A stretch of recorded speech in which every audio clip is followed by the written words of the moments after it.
You just do a beautiful job of pulling together data and evidence for why this is an important issue. You also experiment a lot and at a very personal level as a way to think about how to make interventions. So let's start with the evidence.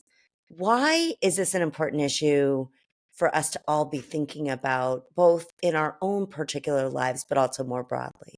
So, the theme that I've been exploring for almost 15 years now is this notion that our relational lives, the connections that we form, the relationships that we build, and the communities that we are part of influence not just our mood, not just how happy we are in life, but also literally the functioning of our bodies, how healthy we are, our risks for things like heart disease and stroke and dementia and depression, and at the very extreme end, our mortality and actually how long we live. And there's so much data. I mean, there are decades of research showing this at this point.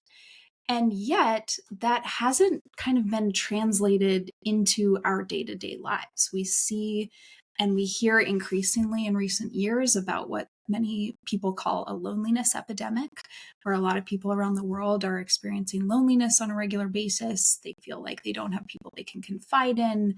They're not, connected in the ways that are fulfilling to them. And so we know from the research that connection determines how long we live, how healthy we are while we're alive, how happy we are, how we thrive as humans. And yet, we're not seeing that people are really living that, right? It actually feels like the opposite is happening while we're so connected through digital means, and yet we're not, connected in the ways that are really nourishing.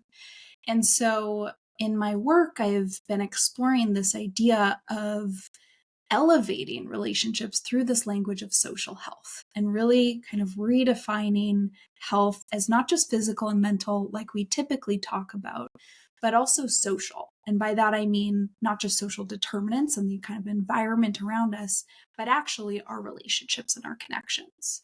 And so while physical health is about the body and mental health is about the mind, social health is about our relationships. And I think that, I came at this originally through the lens of public health, exploring loneliness through that lens and thinking, like you mentioned, about what we can do as individuals, but also how do we set up our culture and society in a way that enables people to live more socially healthy lives.